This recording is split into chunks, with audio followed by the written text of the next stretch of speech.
Buenos días, bienvenidos todos a esta presentación sobre estuarios en el marco de la asignatura Avances en Oceanografía, dictado por la doctora Vera López en el marco del posgrado de Ciencias Marinas del Instituto Oceanográfico de Venezuela de la Universidad de Oriente. Eh, quiero comenzar con una definición de lo que son los estuarios, comparación, lo que es un estuario realmente. Muchas definiciones podemos encontrar acerca de lo que es un estuario, como por ejemplo el diccionario Oxford, acerca de una boca de un gran río que se une a la corriente de este con la de la marea. El diccionario Webster podemos encontrar definiciones como un canal como la boca de un río o lago, donde la marea y la corriente de un río se encuentran. De forma más común, un brazo del mar o la parte final de un río, mientras que en la geografía física hablan de una boca profunda de un río producido por el hundimiento de tierra cercana a la costa. Bien, cabe destacar que en esta última hay algunas características que son más, vamos a decirlo, no tan antiguas, tan luces acerca de realmente lo que es un estuario. Entonces, tenemos definiciones como la de Pritchard en 1952, en la que habla de un cuerpo de agua costero semicerrado, con una conexión libre hacia el mar y con una cantidad medible de agua marina. Algunas características nombran Cameron y Pritchard en el 63 como que un cuerpo de agua costero semicerrado, comunicado libremente con el océano, y dentro del cual el agua del mar es diluida por el agua dulce continental, una parte fundamental para la explicación de lo que es un estuario en realidad. Entonces, se dice que el agua dulce es el principal elemento que determina la circulación. Esto debido a que en una cuenca semicerrada se establecen gradientes longitudinales de densidad que promueven la salida de agua superficial, de largo plazo, de ingreso ambiente profundo, pero esto siempre debe ser así, pues esto lo vamos a explicar un poco más adelante, si eso debe ser así o no siempre será así. Además del por qué, qué sucede con los estuarios con el balance de agua dulce, ¿verdad? Con respecto al agua marina es variable, qué nombre reciben. Todo esto lo vamos a entender a partir de lo que es la clasificación de los estuarios. Bien, la primera clasificación que vamos a hacer es en base al balance de agua. Se consiguen de tres formas, que son los positivos, los negativos o inversos y el flujo de entrada reducido. En este caso vamos a explicar primero a qué se refiere con un estuario, ¿verdad? Positivo. Estos son donde la adición del agua dulce por parte de lo que son los ríos, la lluvia o el hielo de derretimiento supera la pérdida neta por evaporación o congelamiento, generando así un gradiente longitudinal de densidad. Aquí vemos en detalle el gradiente longitudinal de densidad que se produce cuando el agua del río, ¿verdad? Ocupa toda la parte superior, y hay un ingreso hundimiento profundo, como decía la definición anterior. Pero, siempre hay un pero. Están también los inversos o negativos, que son aquellos donde estos que encontramos en regiones áridas, principalmente donde las pérdidas de agua dulce por evaporación exceden las adiciones por precipitación. Aquí ocurre todo lo contrario. Aquí vemos cómo el agua marina penetra, ¿verdad? Y hay una salida del agua profunda. Entonces, finalmente, terminamos en la clasificación con respecto al balance de agua, hablando de los estuarios de entrada, de flujo de entrada reducida. Estos se encuentran en regiones con elevada tasa de evaporación, pero con una influencia pequeña de descargas de ríos, lo cual durante los periodos secos y cálidos podemos encontrar zonas de máxima salinidad conocidas como tapones salinos. Esto lo podemos ver aquí, la diferencia en las densidades alrededor, se forma un centro, ¿verdad? Conocido como tapón salino con un máximo de salinidad. Bien, aquí vemos en detalle un gráfico con los tres tipos de variaciones longitudinales de la densidad en los estuarios clasificados con respecto al balance del agua. Bien, otra clasificación se puede dar a partir de lo que es su morfología. Primeramente tenemos lo que es la planicie costera, también conocida como valles de inundación. Estas son regiones que en algún momento se formaron debido al aumento del nivel del mar durante el Pleistoceno. Su forma se asemeja a la de los ríos. Solo son bastante anchos, ¿verdad? Tienen hasta kilómetros con respecto al ancho y son poco profundos. Algunos alcanzan profundidades de 10 metros. Aquí vemos en detalle lo que es cómo es el llenado a partir del agua marina, con el agua marina de un valle de inundación. Otro tipo de estuarios, según su morfología, serían los fiordos. Estos generalmente están asociados a las altitudes altas, donde la actividad glacial es intensa. Estos se caracterizan por ser canales alargados y profundos, con una excesiva acumulación de material debido a la actividad glacial activa o extinta. Generalmente son profundos y bastante angostos. Y a su vez lo podemos clasificar en dos tipos. Los fiordos ribereños, que se encuentran relacionados a los glaciares extintos y en los que la mayor fuente de empuje es el flujo de los ríos. Y los fiordos glaciales, estos están más relacionados a los glaciares que están activos. Y aquí el empuje viene dado por el derretimiento del mismo glaciar y de la nieve de las montañas contiguas. Bien, ahora tenemos otro tipo de estuario aquí conocido como los estuarios de barra. Los estuarios de barra originalmente bahías, ¿verdad? Su formación se debe a la deriva natural que produce la formación de una barra arenosa entre la costa y el océano. ¿Okay? Alguna vez esta barra se une a un extremo continental y forma un encierro, dejando un canal de algunos pocos metros por donde el estuario se comunica con el mar. Bien, tenemos como número 4 los tectónicos, como la bahía de San Francisco.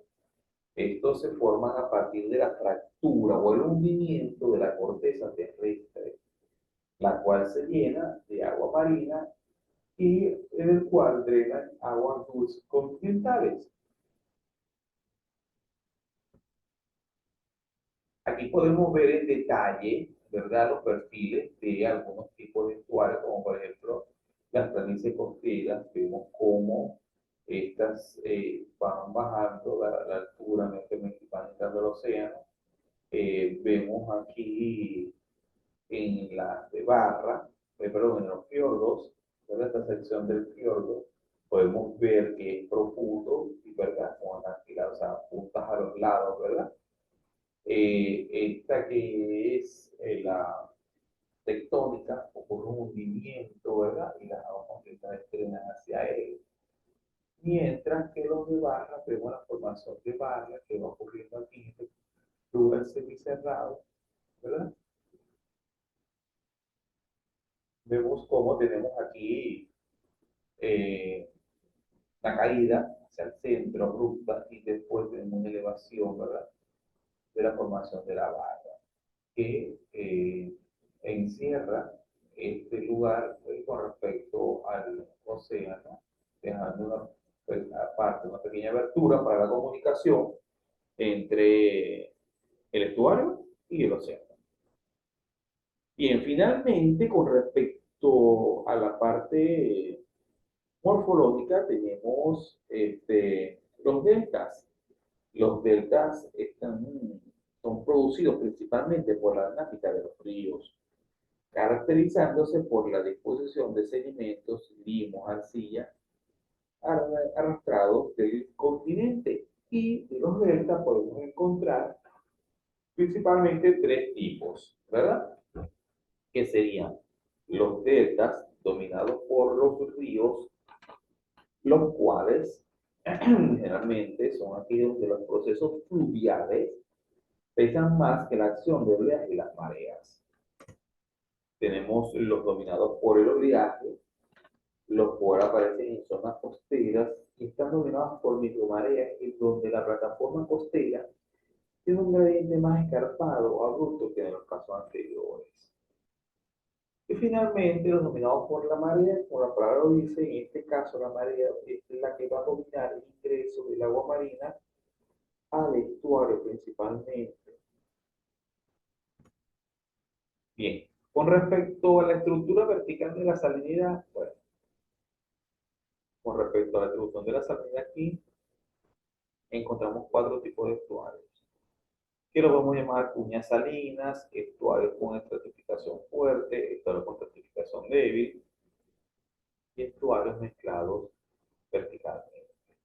Esto es realmente la competencia entre la fuerza de flotabilidad entre el agua descargada por los ríos y la mezcla inducida por las mareas. Bien, con respecto a la cuña salina, este sistema eh, está asociado a una descarga de río importante y una fuerza de marea débil. Como vemos aquí, una gran parte está dominada por el agua del río, mientras que hay un ingreso aquí profundo de agua marina. Bien. Eh, Tenemos ahora los estuarios altamente estratificados, ¿verdad? Son caracterizados por descarga de ríos de moderadas a grandes y con una fuerza mareal de débil a moderada. Posee una estructura o una estratificación similar a la cuña de sal, pero en este caso la diferencia es que la estratificación se mantiene con mayor fuerza a lo largo del ciclo mareal.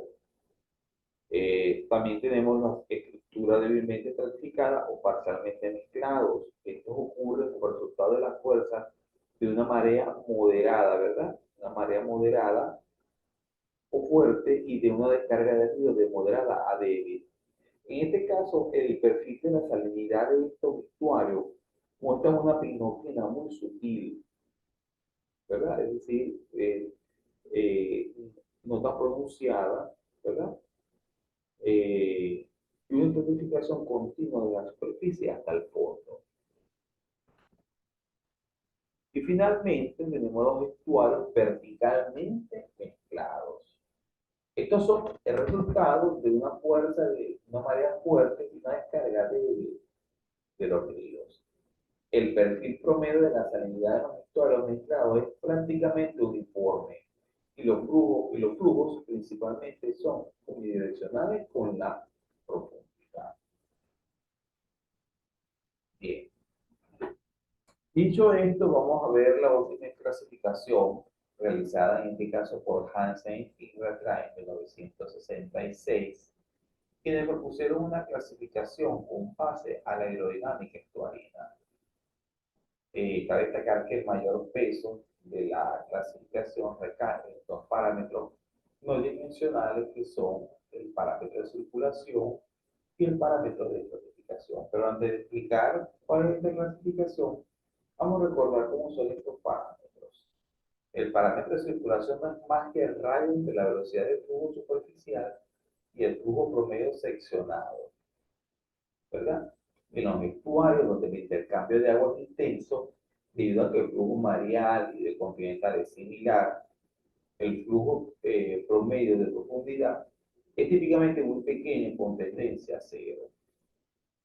Ahora, el parámetro de estratificación se determina como el radio entre la diferencia de salinidad de la superficie hasta el fondo y la salinidad media de una sección transversal del estuario. En general, todos los estuarios poseen parámetros de estratificación menores a 1. Mientras más débil sea la estratificación de la columna de agua, menor será el parámetro de estratificación. Ahora, ¿qué se hace con estos dos parámetros de circulación y estratificación? Se utilizan para caracterizar el transporte de las sales en los estuarios, es decir, para ver si estos ocurren, ¿verdad? El transporte está dominado por procesos adventivos como la circulación gravitacional o procesos difusivos como la mezcla por mareas. ¿Ok? Entonces, a partir de estos cálculos y de esta determinación, entonces podemos encontrar cuatro grandes grupos, que serían los estuarios tipo 1, que son estuarios con una buena mezcla con flujos salinos netos unidireccionales, con flujos marinos sin estructura vertical. Este está dominado por los procesos de difusión, es decir, que podemos encontrar también dos grupos aquí que se pueden clasificar como una fuerza marina importante y una descarga continental débil. Y un tipo 1B, que sería un flujo marino independiente de la profundidad, y una descarga del río mayor, que es la fuerza mareática, una estratificación marcada. Bien, con respecto al estuario tipo 2, es el más común de los estuarios, pero en las zonas templadas. Y su distribución de las sales está dominado por los procesos de advección, ¿verdad? Y aquí vamos a encontrar que se puede clasificar como bien mezclados o débilmente estratificados o fuertemente estratificados. El tipo 3 está asociado a los fiordos, donde la circulación gravitacional está bien definida. En estos sistemas el transporte de sales es exclusivamente adventivo y se consigue también un tipo A y B. El A, 3A, corresponde a los moderadamente estratificados y los B fuertemente estratificados. Y finalmente, pero no menos importante, tenemos aquí los que presentan un flujo marino con una estructuración vertical débil y una condición elevada de estratificación. En este caso, los estuarios, el transporte se da por procesos adventivos y de difusión. Bien, una vez hablado sobre la definición de los estuarios y su clasificación en función de la morfología, el balance de agua, la hidrodinámica, eh, debemos entender que la definición de un estuario debe ser algo bien complejo para poder ocupar todos los vértices de el área del saber que pretende dar información sobre esto, en este caso, desde el punto de vista de la física, la química, la biología, y no solamente es así, sino también tenemos la calidad ambiental, el aspecto legal, la gestión o manejo de estos cosas, temas que son bastante sensibles. Son bien importantes para la dinámica de muchos organismos y deben ser resguardados. Bien, hasta aquí la presentación sobre estuarios. Muchas gracias.